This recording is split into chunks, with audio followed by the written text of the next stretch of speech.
welcome to Merf ASMR. Today we shall be reading The Beast in the Cave by Howard Phillips Lovecraft.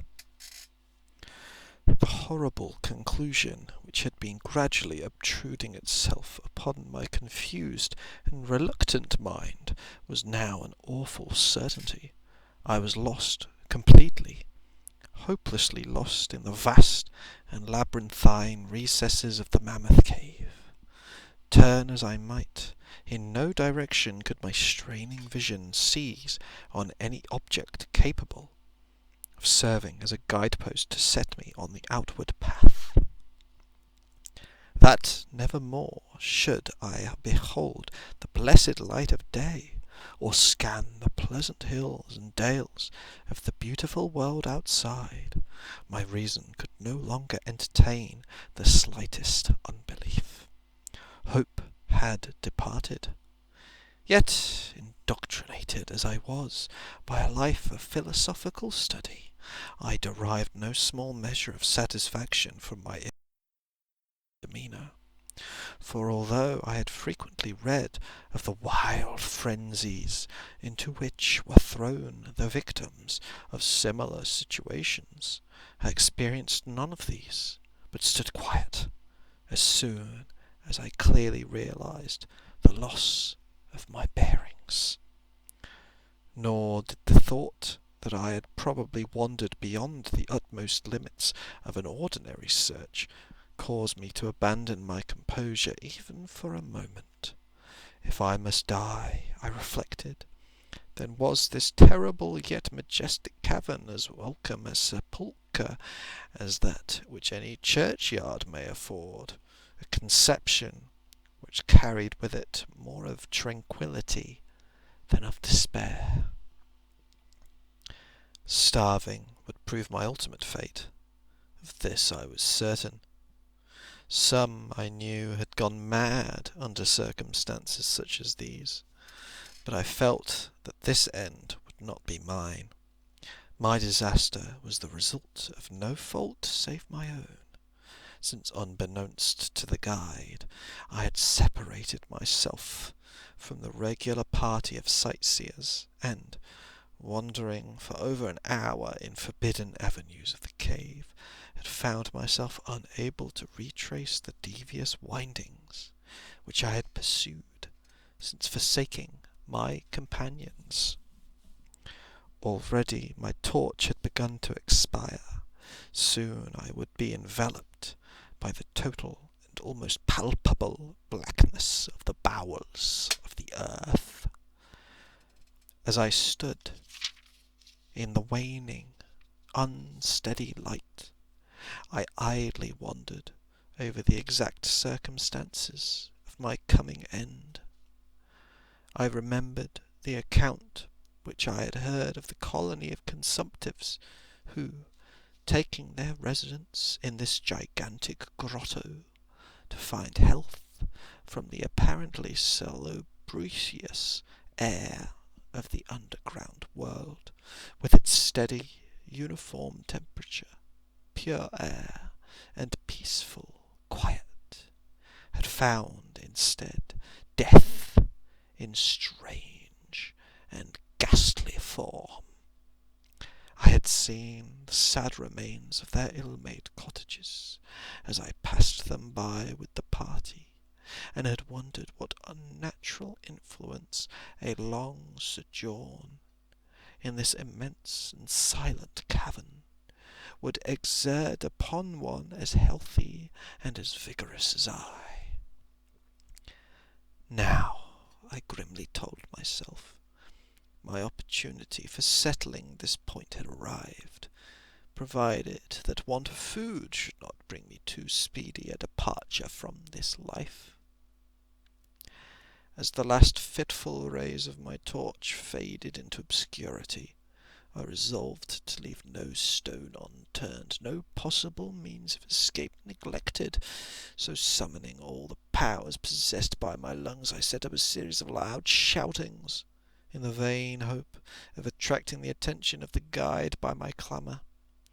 Yet as I called, I believed at my heart that my cries were to no purpose, and that my voice, magnified and reflected by the numberless ramparts of the black maze about me, fell upon no ears save my own. All at once, however, my attention was fixed with a start, as I fancied that I heard the sound of soft approaching steps on the rocky floor of the cavern. Was my deliverance about to be accomplished so soon? Had then all my horrible apprehensions been for naught? And was the guide, having marked my unwarranted absence from the party, following my course, and seeking me out in this limestone labyrinth? Whilst these joyful queries arose in my brain, I was on the point of renewing my cries, in order that my discovery might come the sooner, when in an instant my delight was turned to horror as I listened, for my ever acute ear, now sharpened in even greater degree by the complete silence of the cave, bore to my benumbed understanding the unexpected and dreadful knowledge that these footfalls were not like those of any mortal man. In the unearthly stillness of this subterranean region, the tread of the booted guide would have sounded like a series of sharp and incisive blows. These impacts were soft and stealthy, as of the padded paws of some feline, because at times, when I listened carefully, I seemed to trace the falls of 4 instead of 2 feet. I was now convinced that I had by my cries aroused and attracted some wild beast, perhaps a mountain lion which had accidentally strayed within the cave. Perhaps, I considered, the Almighty had chosen for me a swifter and more merciful death than that of hunger. Yet the instinct of self-preservation, never wholly dormant, was stirred within my breast, and though escape from the oncoming peril might but spare me for a sterner and more lingering end, I determined nevertheless to part with my life at as high a price as I could command. Strange as it may seem, my mind conceived of no intent on the part of the visitor save that of hostility. Accordingly, I became very quiet, in the hope that the unknown beast would, in the absence of a guiding sound, lose its direction, as had I, and thus pass me by. But this hope was not destined for realization, for the strange footfalls steadily advanced, the animal evidently having obtained my scent, which, in an atmosphere so absolutely free from all distracting influences as is that of the cave, could doubtless be followed at great distance. Seeing, therefore, that I must be armed for defence against an uncanny and unseen attack in the dark, I grouped about me the largest of the fragments of rock which were strewn upon all parts of the floor of the cavern in the vicinity, and, grasping one in each hand for immediate use, awaited with resignation the inevitable result. Meanwhile, the hideous pattering of the paws drew near. Certainly, the conduct of the creature was exceedingly strange.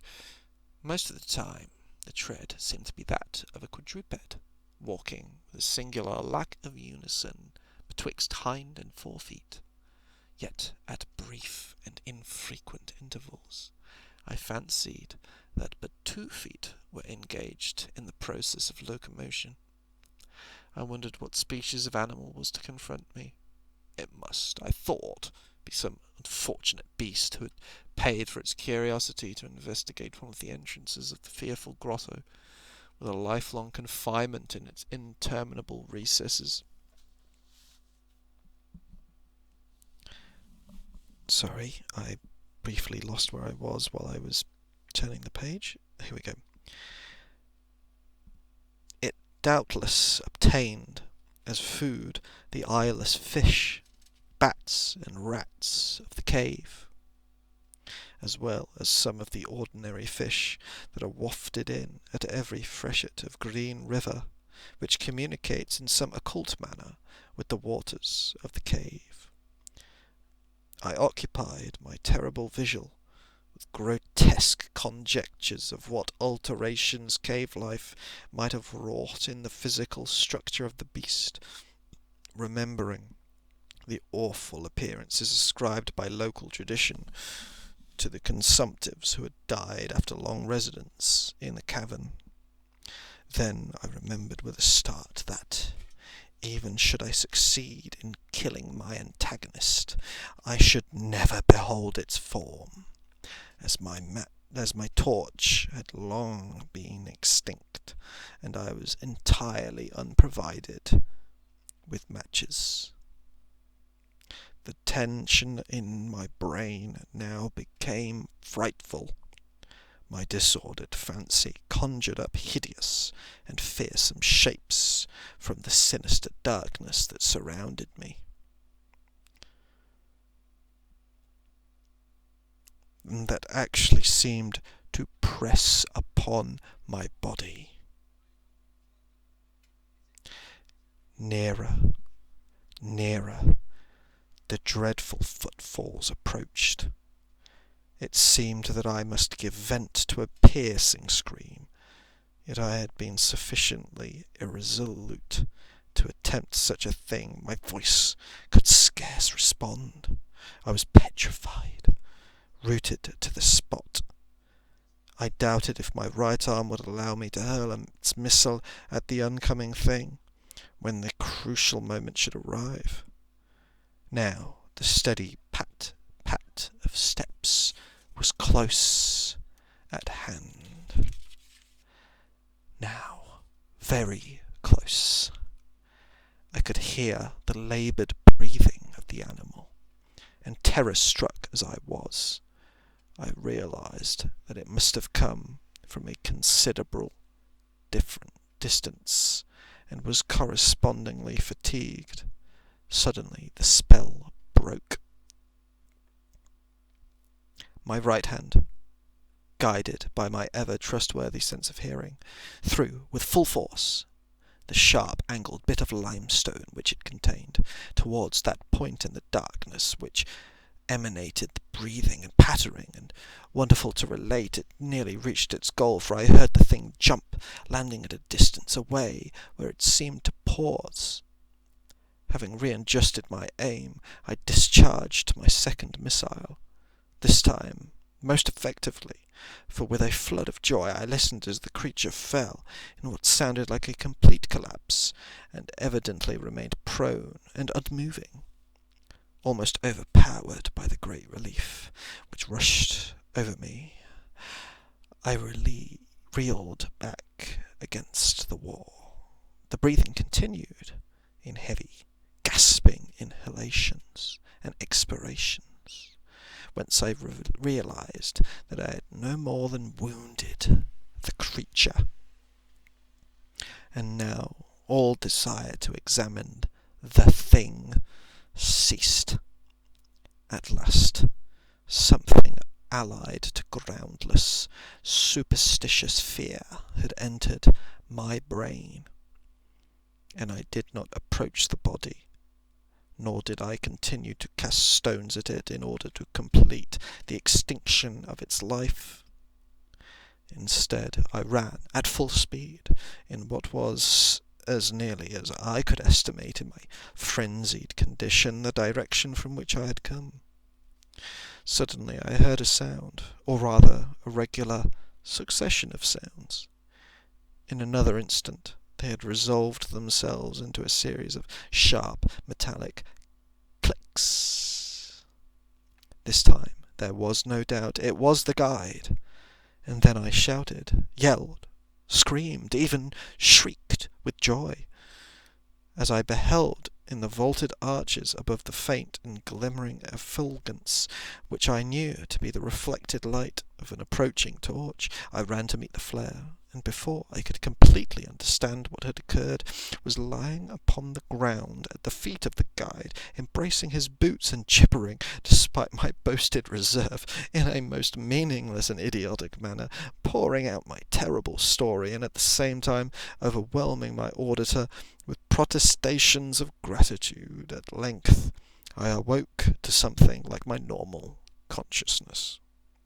The guide had noted my absence upon the arrival of the party at the entrance of the cave, and had, from his own intuitive sense of direction, proceeded to make a thorough canvass of the by-passages just ahead of where he had last spoken to me, locating my whereabouts after a quest of about 4 hours.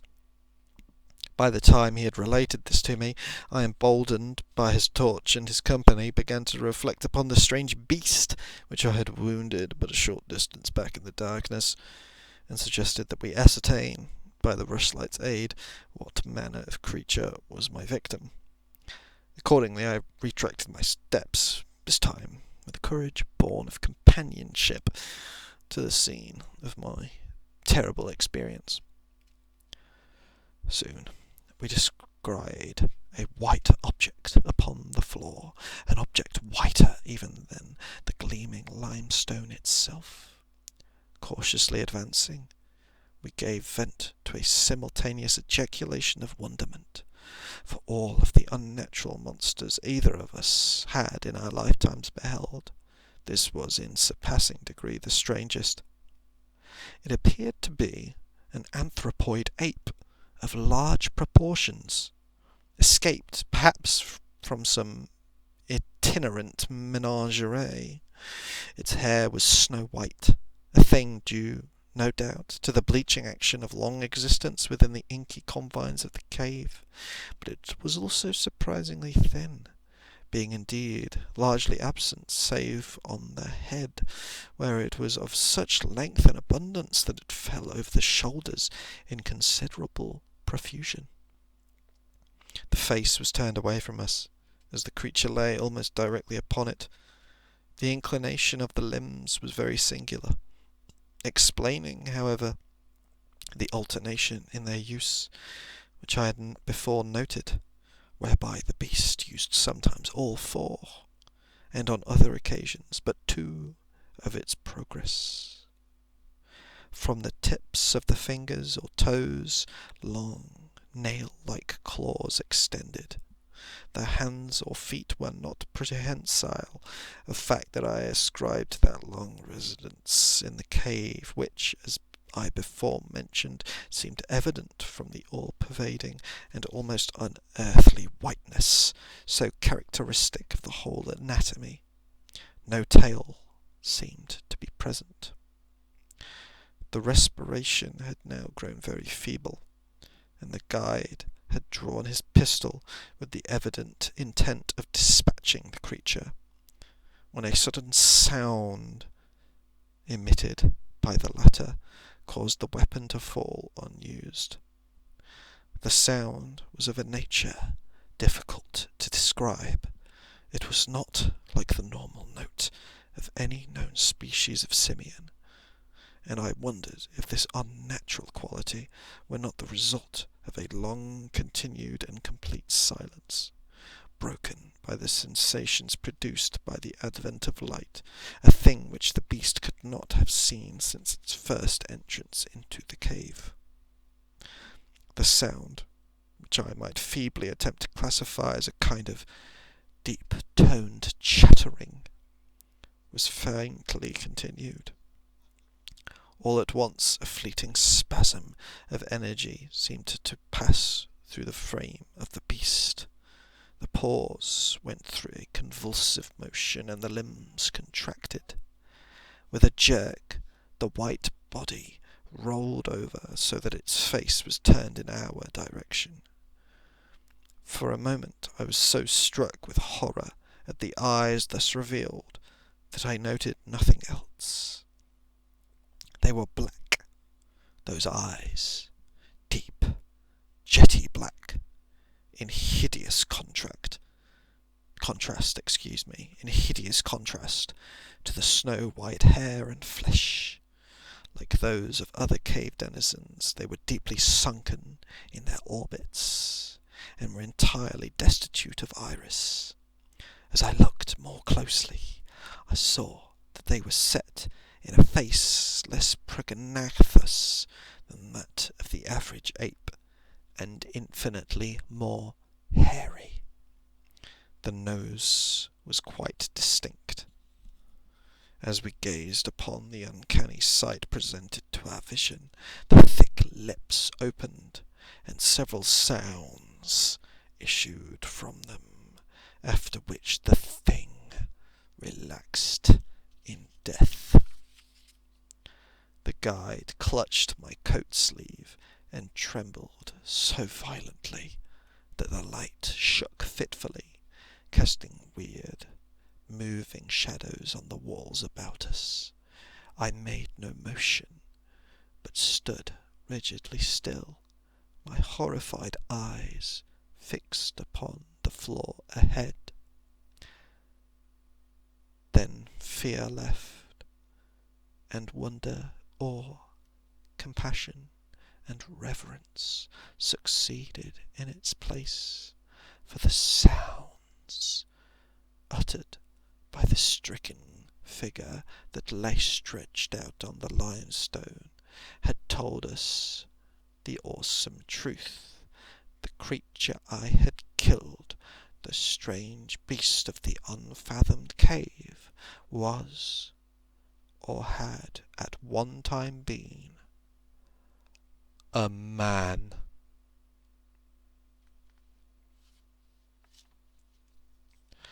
And that was The Beast in the Cave by Howard Pierce Lovecraft.